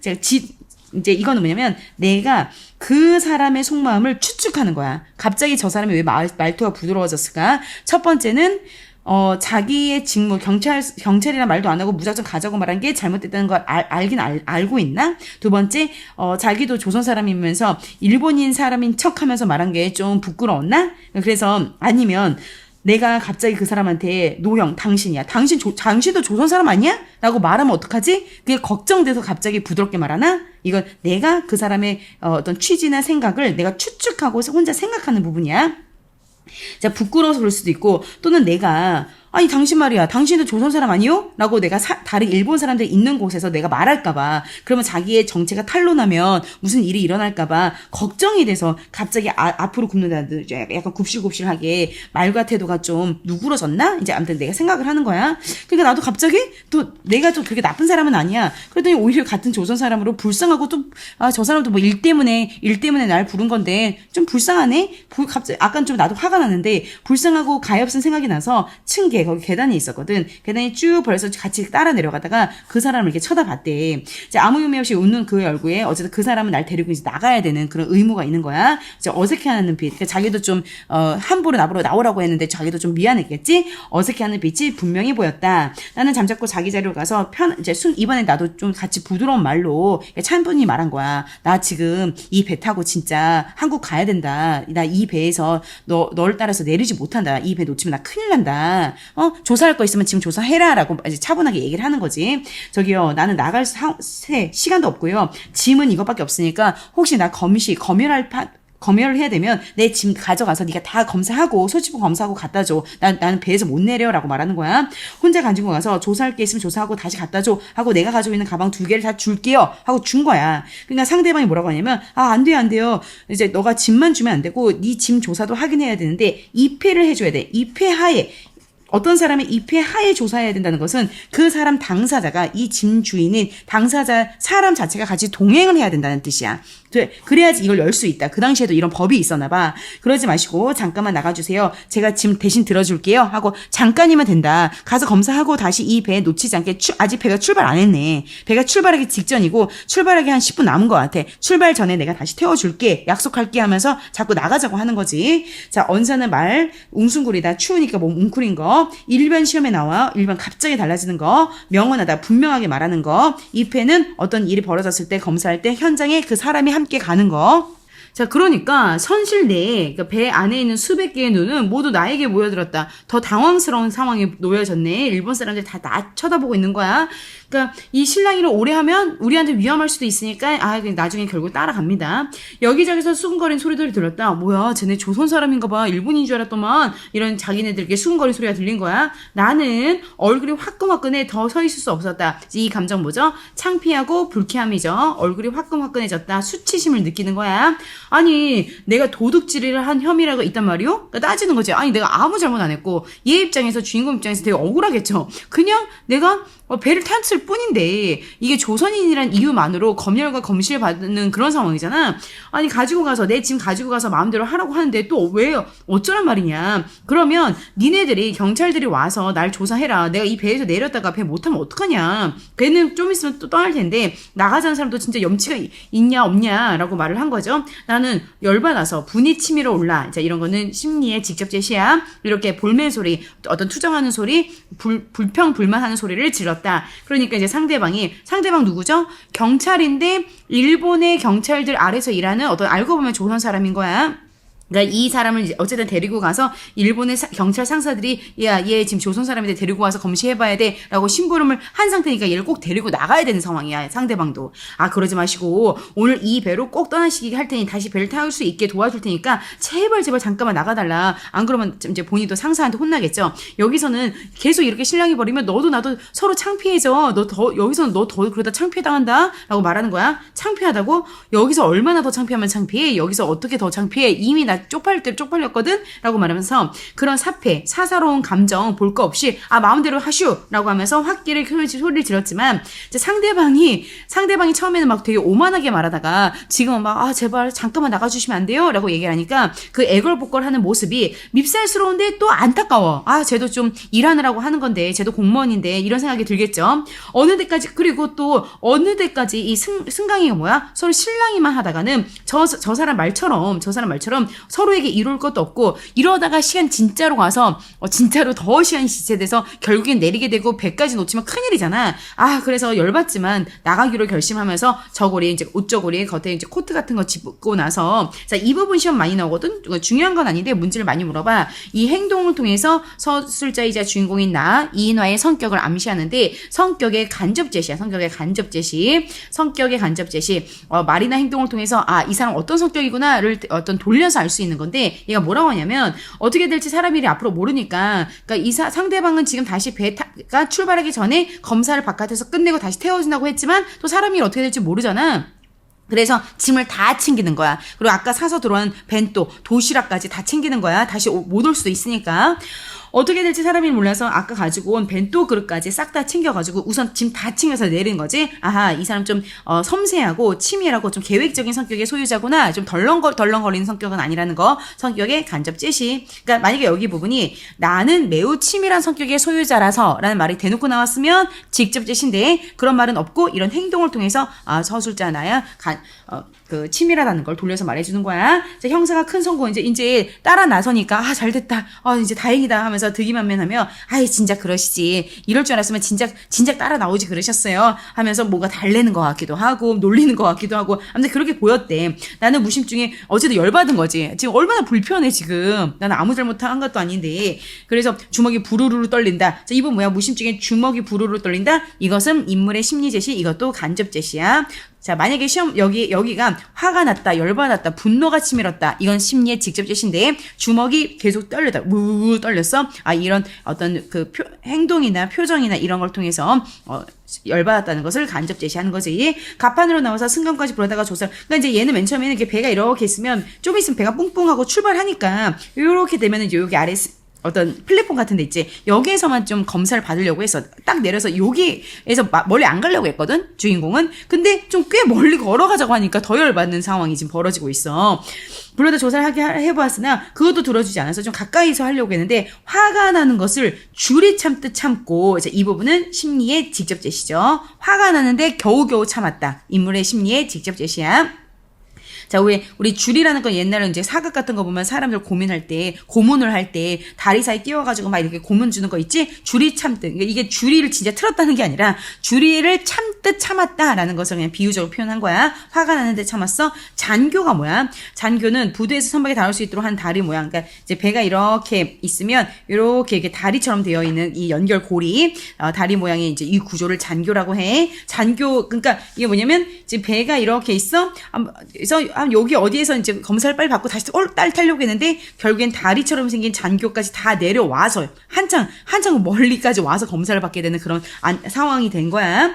자, 중간 부분의 줄거리. 조선인 형사, 일본 사람 아래서 일하는 조선인 형사의 독점이 뭐니게요. 배에서 내린 나는 어떤 그 서양식 옷을 입은 형사, 다른 어떤 진짜 일본 순사 같은 형사한테 이제 만나게 되는 거죠. 그러니까 상대방 형사들은 얘가 지금 조선 사람이라는 이유 하나만으로 뭔가가 독립운동가가 아닐까라는 의심을 그냥 밑도 끝도 없이 하는 거야. 실제로 이 주인공 이나 독립운동가 아니야. 전혀 아니지. 얘는 오히려 지금 되게 오랜만에 조선으로 가는 배에서 조선의 현실을 처음 깨달았단 말이야. 얘 독립운동가 아니야. 그렇게 용기 있는 애도 아니야. 그런데 일본 유학생이고 조선으로 가는 조선 사람이니까 뭐 사회주의 운동가나 독립운동가면 잡아야 되잖아. 일본 사람들이 의심을 하는 거야. 그러니까 아까 약속과 다르게 하루 묵고 가라. 이 경찰서 유치장에 하루 묵고 가라고 강요를 하는데 내가 이건 진짜 안 된다고. 진짜 거절을 해. 거절을 하죠. 그러자 그곳은 가방을 열고 한참 이제 뒤지는 거야. 그래? 가방을 뒤져서 뭐 의심되는 거 있나 없나를 이렇게 바라보고 있는 상황이야. 자, 그런데 얼마나 애가 타겠어. 이제 좀 있으면 뿡뿡하고 이게 이제 배가 출발할 텐데 이제 주인공이 말하는 거야. 저기요, 2분밖에 안 남아서 나 진짜 갈 거야. 이렇게 재촉을 한 거야. 그제서야 양복을 입은 순사는 눈에 불이 나게 막 이제 막 뒤져보는 거야. 뭐가 있나 없나. 그래서 이제 내가 가지고 있는 서류 뭉탱이를 들어보면서 이 서류 뭉탱이 얘는 우리가 보고 나중에 니네 집으로 뭐 소포나 택배로 보내주어도 관계없겠죠. 한번 자세히 보겠다라고 하는 거야. 근데 나는 이걸 거리낌이 있을까 없을까? 자, 이 사람 독립운동가 아니지. 저 서류 그냥 소설이나 실서는 어떤 대학교에서 보는 자기 그냥 공부 자료일 뿐이잖아. 그러니까 마음대로 하라고. 알았어 네 가져. 나 일단 배 타야 돼라고 말을 하겠죠.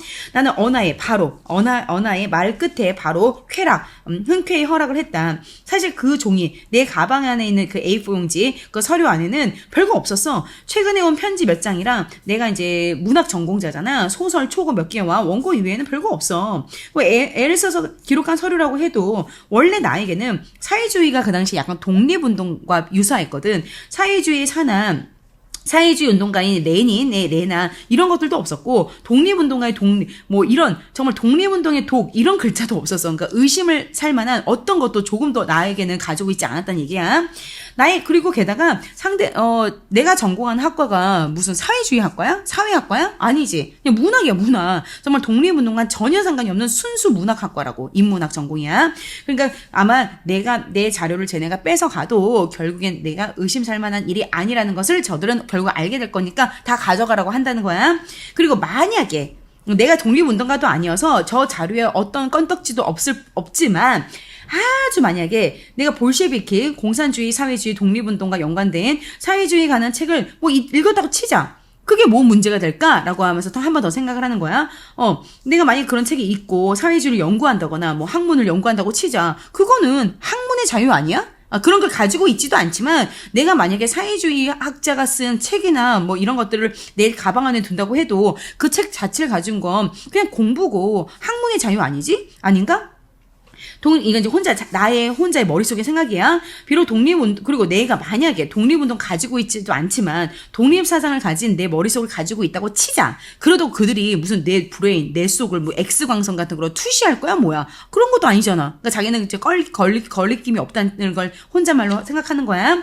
심사법, 마음과 마음의 투시법으로 상대방의 마음을 텔레파시로 알아내는 거. 이런 거 일본 형사가 가지고 있을 리도 없고, 그래서 실행이 없는 다음에 나는 어떠한 실행도 한 게 없어. 그리고 게다가 내가 독립운동 사회주의 한 번도 그런 행동에 옮긴 적이 없어. 그러면 아주 만약에 내가 머릿속에 독립운동 같은 생각을 한다고 하더라도 그들이 무슨 엑스레이가 있는 것도 아니고 어떻게 할 거야? 라는 이런 혼자 생각을 하는 것 뿐이라니까. 이런 생각 나중에 생각한 거지만 이런 생각들은 즉석에서 했다기보다 좀 나중에 이런저런 생각을 한 거지만 그 순간에는 진짜 당황스럽고 열받고 막 배 빨리 타야 되고 막 되게 불안했겠지. 그 당장에는 하여간 지금 당장 방면이 뭐야? 묶어둔 사람을 풀어나다. 묶어두었던 사람이 풀려나다. 지금 잠깐 내 몸이 잡혀있는 상황이니까 빨리 방면대에 배에 빨리 타가지고 지금 내가 집으로 가야 되잖아. 고향으로 지금 빨리 가야 되는 상황이잖아. 저 배 놓치면 끝장이잖아. 응? 배를 오르게 된 것만 다행으로 여겨 그들과 같이 허둥지둥 행구가 여행할 때 챙긴 짐이야. 이동할 때 챙기는 짐 아까 다 가지고 내렸잖아. 그걸 다시 다 챙겨가지고 다시 이제 배를 겨우겨우 탄 거야. 정말 출발하기 10초 전에 탄 거야. 자, 근데 그 안에 있는 서류 뭉치는 걔네한테 뺏겼잖아. 그래서 짐이 좀 가벼워졌네. 트렁크를 두 손에 들고, 빨리 와. 지금 10초 전에 뭐 하는 거야? 뿌뿌 하면서 그 선원들이 막 이제 꾸지람 하는데 겨우겨우 탄 거야. 진짜 10초 전에 겨우, 세이프한 거야. 길을 쓰는 듯한 경적 빵빵이라는 배가 출발할 때 그 소리, 청각적 심상인데, 여기 여러 가지 소리가 나와. 그러니까 배가 출발할 때 여러 가지 소리가 이 사람이 느끼기엔 굉장히 세게 느껴지고, 강하고 거칠게 느껴졌다. 이 사람의 어떤 심정이 소리에 이게 투영이 된 거야. 한번 읽어보자. 자, 바루름 소리 같은 그 기적 소리, 배 뿡뿡 소리가 나고, 그 소리가 마치 신경이 찌릿찌릿하는 징소리가 들리는 것 같기도 하고, 자, 이렇게 내가 지금 좀 전만 해도 굉장히 불안한 상황이었기 때문에 이런 소리들을 그렇게 느낀 거야. 자신의 감정이 이 소리에 투영돼서 그렇게 느끼는 거야. 자, 호젓이 암흑가에 보던 이게 밤이야. 이제 겨울이고 춥고 밤에 출발하는 거다. 실제로 이 당시에 이 관부 연락선이 밤 10시에 출발할 때 실제 있었던 그 배들이야. 이 소설은 허구적인 소설이지만 일판에 어느 지역의 전부 천양하고, 자, 이거 시험 100%다. 시험 100%야. 이런 주변에 이제 밤에 겨우 배가 타고 배가 이동하면서 내는 소리, 모습, 내가 눈앞에 보이는 바깥의 풍경이 다 어떻게 느껴지냐면 처량하고 쓸쓸하게 느껴져. 자, 그래서 감정이입, 자신의 쓸쓸함, 외로움, 수치심, 억울함, 왜 이런 거 있잖아. 이런 일을 막 겪을 때는 너무 불안해서 막 다 이제 정신이 없다가 이게 겨우 이제 다 끝나면 긴장이 풀리면서 그때서야 막 슬픔, 분노, 외로움에 확 밀려오면서 막 눈물이 나는 거야, 이 사람이. 그래서 감정이 이런 어떤 배경이나 소리에 투영이 됐다고. 감정이입이라고 너희 학교 프린트에는 있다. 한번 읽어볼게. 이제 이거 되게 중요해. 소리가 없이 미끄러져 벗어 두어 간통이나 잔교를 떨어졌다. 이제 간통은 어떤 그 배와 그 땅 사이의 거리, 잔교는 아까 그 다리로부터 이렇게 점점 배가 멀어진다는 얘기야. 자, 그럼 이제 뭐 배가 어쨌든 항구를 출발하니까 이 항구에서 사람들이 뭐 내 손님들은 아니지만 여러 사람들이 안녕 잘 가 이렇게 인사하는 사람들이 이 사람은 지금 주인공은 여기 서 있으니까 항구에서 마지막 인사하는 가족들의, 자기 가족은 아니지만 인사하는 그 사람들이 점점 작게 이제 보이는 모습을 묘사하고 있지. 자, 영원 하이님의 인부들의 그림자가 쓸쓸한. 자, 벌판은 그냥 벌판일 뿐인데 어떻게 느껴져? 쓸쓸하게 느껴져. 내 마음처럼. 성기성기 드문드문 조그맣게 눈에 띄고 조그맣게 보이는 거지. 그 다리 위에서 휘두르는 등불이, 시각적인 거네 이거는. 등불이 쓸쓸한 바람에 길어졌다 짧아졌다 이렇게 보인다라고 해서 등불에 대해서 쓸쓸한 내 감정이입돼서 이렇게 느끼는 거야. 나는 이제 바깥에 있다가 이제 선실로 들어가고 싶지도 않아. 그냥 이게 뭔가 벙 뜬 거야. 아까 배 안에서 목욕탕 안에서 앞에서 들은 조선의 비참한 현실에서도 1차 충격이었는데 2차적으로는 내가 조선 사람이란 이유만으로 수많은 사람한테 잡혀가고 나가서도 소지품 검사 당하고 얼마나 수치스럽고 진짜 화가 나겠어. 슬프기도 하고. 자, 그리고 여기 약간 의인법이 있네. 격심한 노역과 추위에 피곤하여. 이거 원래 사람한테 하는 말이잖아. 격심한 노동과 추위에 피곤하여 깊은 잠에 드는, 이건 사람한테 쓰는 말인데, 항구를 마치 사람처럼 의인법을 표현하고 있네. 소리 없이 암흑 속에 누워있다. 자, 밤이라고 했다. 자, 전시의 안식을 지키는 야광주, 가로등 불빛, 어두운 데 빛나는, 어두운 데에서 빛을 내는 구슬인데, 어쨌든 가로등 같은 조명을 말하는 거야. 벌써부터 졸린 듯이 야광주라는 불빛을 의인법 쓴 거네. 의인법 불빛이 조그맣게 보이고 수요가 줄어들면서 깜짝깜짝 졸고 있다. 자, 불빛이 졸고 있다. 나는 마치 어떤 감정을 느끼냐면 인간계를 떠난 방랑의 몸이 된 것 같아. 인간 세상을 떠나서 하늘 날아다니는 뭔가 방랑하는 귀신이 된 듯한 느낌이 들어. 이거 갑자기 이런 얘기 왜 해요, 선생님? 갑자기 이거 이해 안 돼요. 자, 이 사람은 지금 엄청 정신적 충격이 오늘 큰 거야. 자신을 고독하고 불행한 존재에 비유했고, 어쨌든 심리적 충격을 좀 많이 받은 거야. 막 경찰 조사도 받고 그런 거야. 방랑의 몸이 된 사람처럼 그 불빛이 낱낱이 어떤 평화로운 가정의 대문을 지키고 있으려니 하는 생각을 할 때 이제 이거 별 뜻이 없어. 그냥 어떤 멀어져가는 가로등 불빛을 보면서 저 가로등 불빛은 지금쯤 자고 있는 어떤 평화로운 작은 가정의 불빛과 똑같을까? 이런저런 그냥 생각들을 하는 것뿐이야. 선뜻한 별보다도 점점 멀리 흐려져가는 불빛이 따뜻하게 보이기도 해. 쓸쓸하기도 하고 너무 눈물이 나기도 하고 슬프기도 하고 뭔가 저 불빛은 좀 다정하게 보이기도 하고 막 별의별 생각이 다 드는 거야. 나의 머릿속은 단지 혼돈스럽고 눈이 화끈화끈해. 이 사람 운대요. 자, 지금 이 사람은 눈물이 확 쏟아지는 거야. 머리도 복잡하고 오늘 있었던 일을 쫙 회상하니까 막 충격적이기도 하고 눈물이 막 나려고 해. 외투 포켓에 손을 찌르고 이제 주머니에 손을 넣고 우두커에 서 있는 내 눈에는 어떤 뜨끈뜨끈한 눈물이 뭐야, 이거 외워야 돼. 분노, 무력함, 고독함, 슬픔, 열받음, 오늘 있었던 일, 정말 수많은 부정적인 감정이 다 눈물이 되어 비어져 나와서 빨갛게 상기된 좌우의 뺨으로 막 지금 계속 후다닥 하면서 배 겨우 타잖아. 얼굴이 지금 빨개진 거야. 빨갛게 달아오른 두 눈의 뺨으로 눈물이 막 나는 거야. 나는 이 눈물을 씻으려고도 하지 않고, 자, 눈물을 왜 이렇게 닦아야 되잖아. 씻으려고 하지도 않아. 그냥 벙찐 거야, 지금. 큰 충격에서 벗어나지 못한. 자, 염상섭 사실주의 작가로서 문학 역사에서 당시 일제치하의 우리의 현실을 너무나 리얼하게, 무슨 다큐멘터리처럼 너무나 리얼하게 사실적으로 묘사했다. 그리고 무엇보다 이 주인공 이인화가 결국 행동까지는 옮기지 못했지만 자기 반성을 하고 깨닫는 의식의 변화를 표현함으로써 그 부분은 좀 잘한 부분이다라는 거. 염상섭. 그래서 맨 마지막에는 이제 후반부 부분, 너희가 이제 시험에 여기도 나올 수 있는데 이 부분은 선생님이 시험 직전 보강 때 현장에서 해줘야 될 것 같네. 일단 줄거리 보자. 자, 이 사람이 관보 연락선을 타고 대한해협을 건너 부산에 도착한 나는 자시 기차에 올라서 서울로 향한다. 이제 서울로 갔더니 더 비참해. 그러니까 배 안에서 들은 것뿐 아니라 그 상경길에서 그 많은 것을 보고 듣고 직접 겪었으며 당시에 몰랐던 조선 현실의 식민지 현실에 대해서 알게 되었는데 나는 그 현실을 무덤 같다. 그래서 와, 이거는 진짜 조선의 현실이 진짜 비참하고 정말 이거는 모두가 다 죽어 있구나라는 비참한 현실, 공동묘지구나 생각해서 이제 이 사람이 이런 생각했겠지. 무력감을 느꼈겠지. 내가 소위 말하는 지식인이지만 나 한 명으로 이 전체의 조선의 부조리한 현실을 다 뒤집어 엎을 수는 없겠다라는 무기력함을 느꼈겠지. 예, 그래서 비겁한 걸 알겠지만 결국에 일본으로 도망치듯 간 거야. 그래서 나는 아내가 결국 죽어버렸네. 아내의 장례를 치르는 일본 돌아가려고 집을 나선다. 이 소설은 주인공 내가 경성역에서 기차를 기다리고 있는 데서 결국에 맨 마지막에 일본으로 돌아가는 원점 회귀형 구조로 마무리가 된다라고 했고, 자, 이 눈물의 의미, 자, 시험에 나와. 눈물의 의미. 식민지 지대 폭력성에 대한 분노, 식민지의 지식인으로서의 슬픔, 현실 대응에 그렇다고 해서 내가 뭔가 행동을 막 강하게 움직이지 못하는 것에 대한 소극적인 스스로의 모습에 대해서 무력감. 자, 마무리하겠습니다. 학습 활동까지 빠르게 보고 영상 마무리할게요. 만세전은 일본에 유학 중인 식민지 지신청년 나, 주인공이자 서술자인 이인화가 여행하는 길에 따라 펼쳐지는 무슨 구조? 여로 구조의 소설이다. 자, 도쿄에서 서로 왔다가 다시 도쿄로 가. 자, 이런 것을 여로용 구조 중에서도 원점 회귀용 여로 구조라고 해요.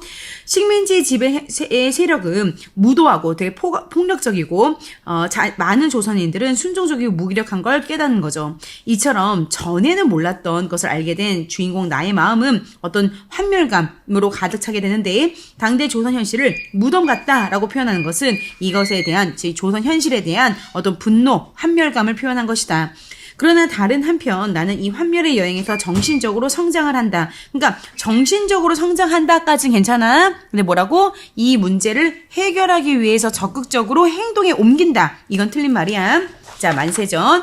원래는 이렇게 그 당시에 신문에 날 정도로 유명한 소설이었는데 묘지라는 제목으로 이제 이 소설이 발표가 됐는데 이제 묘지가 나중에는 이 만세전이라는 좀 더 시대적 배경을 잘 알려주는 그 제목으로 제목이 바뀌었습니다. 가끔 이 지도가 나올 때도 있으니까 지도 한번 볼까요? 지도. 자, 이게 일본이고 우리나라죠. 자, 동경, 도쿄, 자, 하고, 동경, 도쿄에서 일본 유학을 하고 있던 주인공이, 그 당시에 이제 조선으로 가려면, 우리나라 가려면, 시모노세키라는 곳으로 갔다가 부산으로, 여기를 이동하는 것이 바로 관부 연락선이야. 관부 연락선이야. 김천 갔다가, 대전 갔다가, 서울 갔다가, 지금 현실에 환멸감 느끼고 다시 돌아가는 그런 구조고, 당시에 실제 이런 관부 연락선이라는 배가 있었다고 합니다. 자, 그 다음에,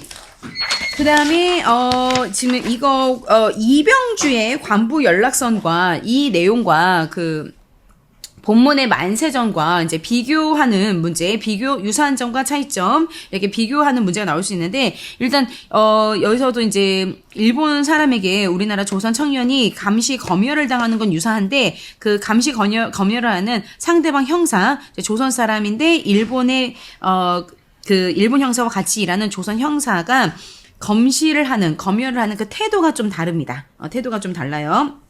그래서 요건 너희가 한번 읽어봐. 이것도 관부 연락선을 탔는데 트렁크를 뒤지고 야류를 불었고 나도 화가 났지만 화가 났지만 이가 아니죠. 최군이 화가 났지만 이제 좀 참고 있는 상황이고 같은 조선 사람끼리 독립운동이나 하자는 건가 하면서 굉장히 어떤 폭력적으로 억압적으로 얘기하는 부분이 만세전의 형사와는 좀 다르죠. 만세전의 형사는 처음에만 좀 거칠게 말하고 나중에는 좀 부탁하는 말투로 바뀌었는데 그리고 이 검열이 끝난 다음에도 S고등학교 소재지에 그 형사가 말을 해서 계속 감시와 검열을 빡세게 하는 부분인데요. 자, 요거 한번 보세요. 지금 읽은 이병주의 관부 연락선의 조선인 형사는 일본 형사보다 더 악랄하게 동족을 같은 민족인데도 더 심하게 괴롭히고 경우에 따라선 협박, 위해를 가하는 아주 거친 모습을 보이고 있어요. 여기는 반면에 소설인 만세전의 형사는 한편으로는 같은 민족에게 위협적인 태도를 보일 때도 있지만 다른 한편으로는 일본인 행세하는 자신 스스로를 좀 민망하게 여기고 좀 부드럽게 말하는 부분도 있어서 태도의 차이가 있는 거야. 여기 한번 읽어보고 자 혹시 이게 나올 수 있으니까 너희는 너희 자료에서 한번 꼭 봐봐야 돼. 자 우선 학원 교재에 있는 만세전의 문제들 반드시 꼭 다 풀어봐야 안녕.